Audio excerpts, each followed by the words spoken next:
और वो वहाँ से वापस आ रहे थे। जब मार्ग फट रहा था तो मेरी समझ में कुछ नहीं आया। ऐसे में सिवाय हनुमान जी के कोई मार्ग नहीं, कोई रास्ता नहीं, कोई सहारा नहीं। बंधु, सच बात तो ये है, जब मुझे भ्रम होता था मार्ग में तो मैं वहाँ आंख मीच कर बैठ जाता था, हनुमान जी का ध्यान करना।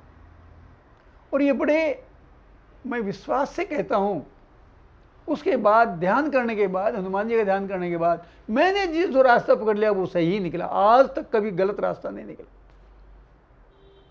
मैं ऊपर गया, पहुंच गया, थक गया बुरी तरह, लेकिन देखा तो मंदिर तो 3 मंदिर बड़े बड़े हैं, लेकिन व्यक्ति कोई नहीं। 1-2 मंदिरों में ताला लगा था, 1-2 खुले थे। मैं चारों तरफ घूमा, वहाँ एक छोटा सा तालाब था, उसमें आचमन किया, भगवान शिव की प्रार्थना की और मैं वहाँ से वापस चल दी।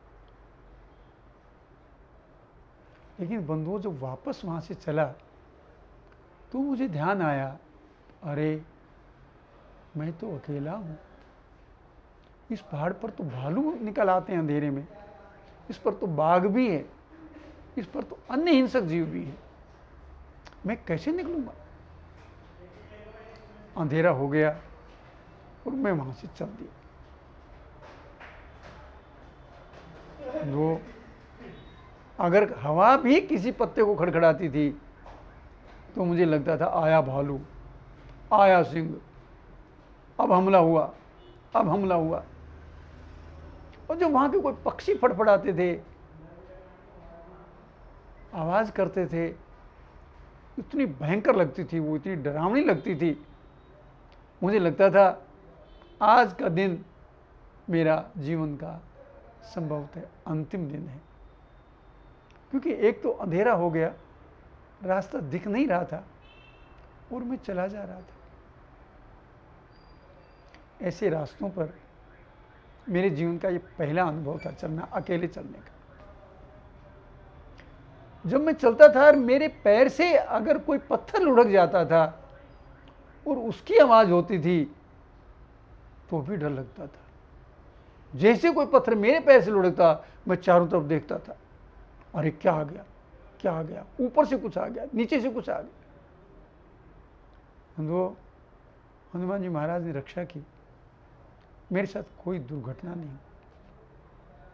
लेकिन जब मैं नीचे आया तो वो सज्जन एक तरह से रो रहे थे। उनको ये संदेह हो गया था कि मुझे बहुत देर हो गई है और रास्ते में किसी जंगली जीव ने मुझे अपना हार बना लिया। ऐसे में, ऐसी यात्रा में बंधुओं, केवल आज सोचकर भी रोमांच होता है, अंधेरे में जंगली पशुओं के आवास स्थल में से निकलना कितना भयावह रहा होगा। और नीचे जब मैं आया तो सज्जन ने मेरे से आग्रहपूर्वक कहा कि अगर मुझे पता होता कि आपके साथ ये घटना घटेगी तो मैं आपको ऊपर जाने नहीं देता, या मैं आपके साथ आता ही नहीं ताकि आप ऊपर नहीं जाते। बंधुओं,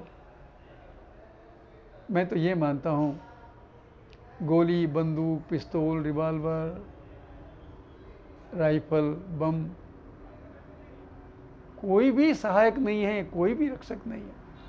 अगर रक्षक हैं, केवल रामधुन और हनुमान चालीसा।